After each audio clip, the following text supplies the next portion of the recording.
So if you want to play big running legato licks like that, in the words of Don Dokken, you just got lucky. Because right now I'm going to show you my favorite exercises for building that left hand 3 note per string legato speed that just is unmistakable in electric guitar playing. So I'm going to break this down. I'm going to show you 4 patterns, basic patterns first on one, what I call position. So the position that I want to show you first is basically a 1 finger per fret position. But we're going to use our first finger, our second finger, and our 4th finger. So on the 5th fret, it'd be 5th fret, 6th fret, 8th fret. So the first pattern that I want to show you is going to be 5, 6, 8, 5, 6, 8, like this. Of course, you can play that on other strings.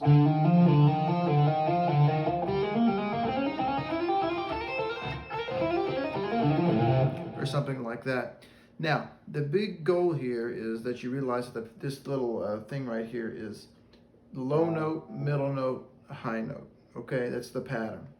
Now, what would happen if we shifted everything over a note? So instead of starting where the first note, the first finger gets the beat, 1, 2, 3, 4. What would happen if the second finger started that figure? 1, 2, 3, 4. Well, it just got remarkably harder.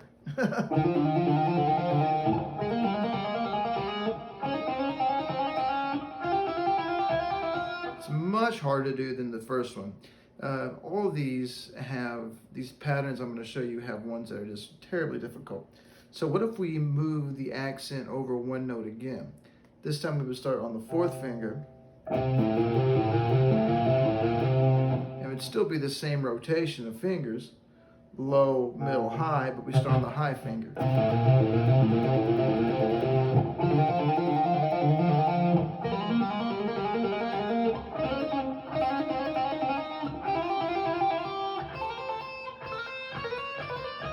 And so forth. So you can see that even though it's the same rotation, when you put the accent or the downbeat on a different finger, it makes the exercise way harder and more familiar. But what it ends up doing is it makes the original one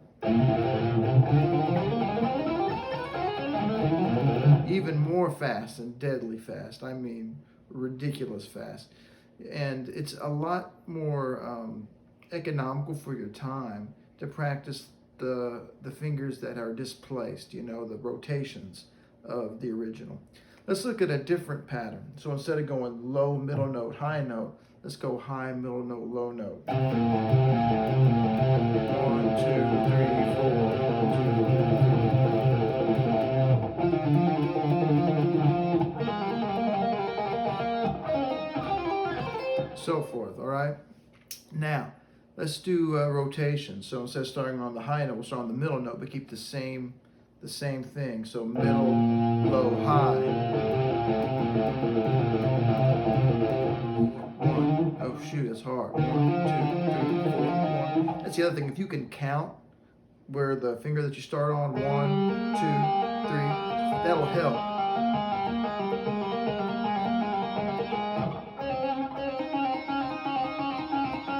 If you can't count, as you probably need to, you probably need to slow it down. 1, 2, 3, 4. 1, 2, 3, 4, and so forth.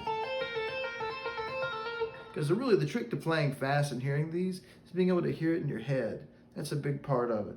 Okay, so then you could rotate this one over again and play it off the first finger. It's real hard. 1, 2, 3, 4. 1, 2, 3, 4.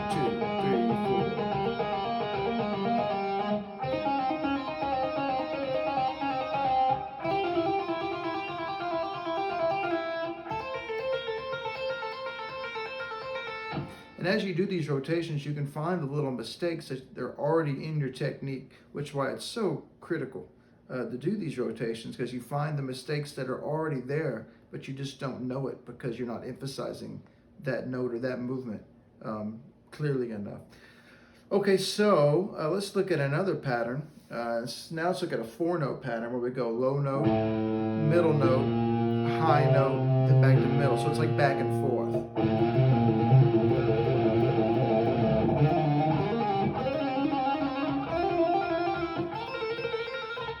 So like that. So the rotations here, you know, you start on the first finger. 1, 2, 3, 4. Start on the second finger. 1, 2, 3, 4. 1, 2, 3, 4. A high finger, or the pinky finger. 1, 2, 3, 4. 1, 2, 3. Or you start on the middle finger that's going down. 1, 2. That's not hard for me.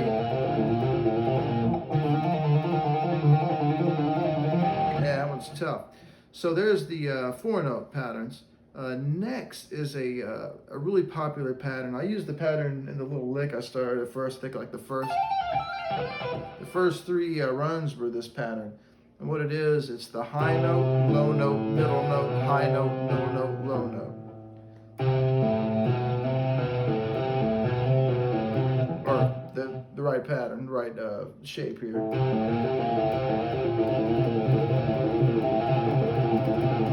Now, I won't do it for the video for time's sake, but if you go through these rotations on this one, and that 4th pattern there, you hear that one a lot, you know, like, it's kind of like the beginning of Steve Vai and, what's that, David Lee Roth, Shy Boy. You know, it starts with that kind of thing. You just hear that pattern all over the place. So if you really go through the rotations on that one, you'll get a lot out of it. So the second part of all this is we can do all those exercises that we just did in different positions. In other words, different finger placements. So we started with 1, 2, 4. The next one we should look at would be 1, 2, 3. So that's like, if I use the very first pattern we started with,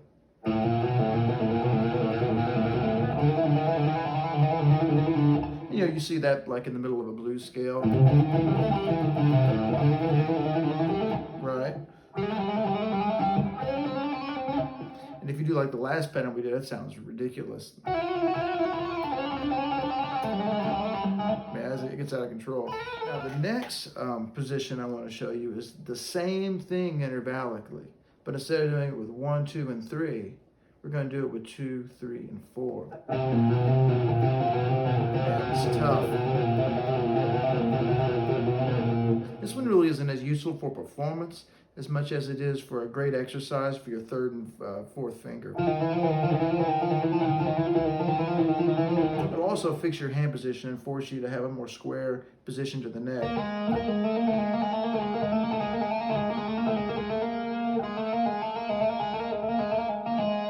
So forth. All right, so this next one, you're going to need those 3rd and 4th finger independence and string for. It's this pattern, 1, 3, 4.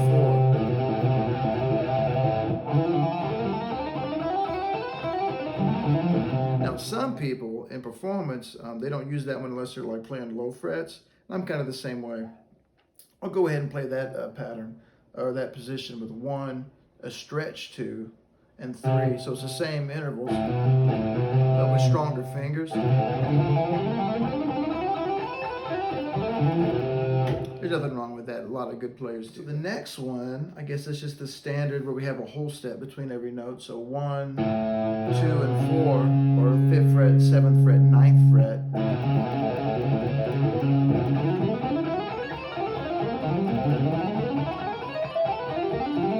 You can work them up like that, or sequences or patterns, you know. All these patterns are critical because they're parts of scales, 3-note scale fragments that you see in a lot of scales that you're going to want to learn. So that's why these are just absolutely fundamental to that. Let's look at the next pattern here. Let's see what we got. It looks like, oh, it's this one. So it's a 1, 2, and a 4, but our 4 is stretched out a note. So it's, 5, 6, and 9 if you're starting on the 5th fret.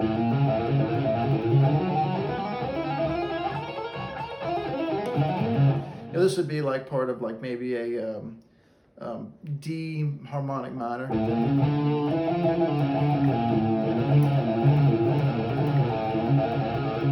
So that's a good position to get down. Maybe it could be you could say it's part of F sharp blues or something.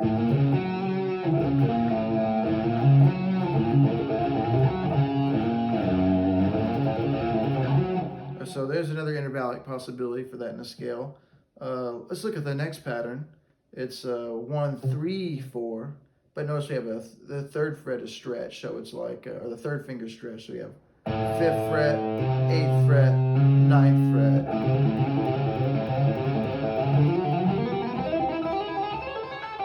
This also could be a part of a harmonic minor scale. This could be like a C sharp harmonic minor or something, right?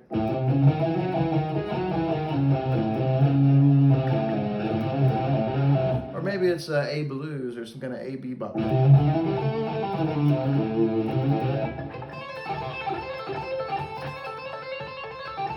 Maybe something like that. Okay, look at the next pattern. Let's see what we got. It's okay, it's like a pentatonic shape. So this could be like part of like 5, 7 with the second finger, the 10 with the pinky. This could be like a E minor pentatonic.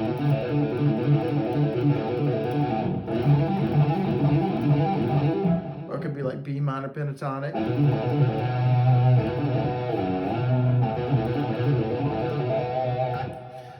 The next one is another pentatonic shape. So maybe this is like D minor. So you got the first finger on the 5th fret, the third finger on the 8th fret, and the pinky on the 10th fret.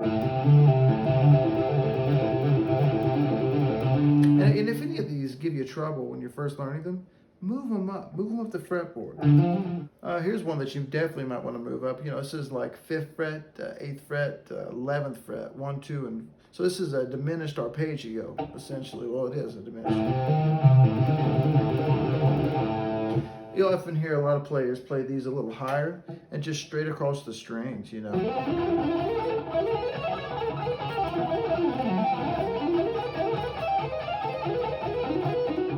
Especially on the high 4 strings. Where am I at? What you get there is a diminished scale. If you play that same pattern straight across the strings there on the same fret on the high 4 strings, you get the same notes in like a octatonic scale. That's a great way to play outside for a minute. Let's see. So if you can handle some of these and you go up to the higher positions, you can play other triads with just one fret span. So if we went to like the 12th fret and played like 12th fret, 15th fret, 19th fret, it's a minor arpeggio.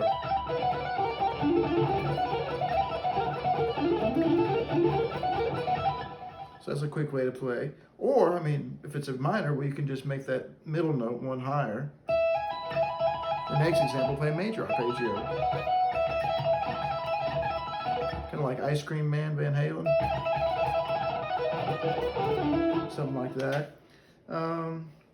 Or you can make a suspended triad, so like a sus2 triad. Or a sus4 on the next example. And some of you think, well, why wouldn't you just tap that? Well, but if I wanted to get another note in there, is if you can balance the volume of like the sound actually coming from your guitar with something coming out of your amp. I feel like my amp's a little loud for that right now, but you can kind of get the best of both. You can hear if there's any muddiness coming out of the amp with notes that are kind of ringing out of control that you're not muting correctly, or if your left hand is not working hard enough, if you can hear that without the amplifier. If you can't hear the notes really even, you need to work on that. You don't just need to up the distortion, but you really need to try to get all the notes really even with just the guitar first. So until next time, I guess I'll see you then.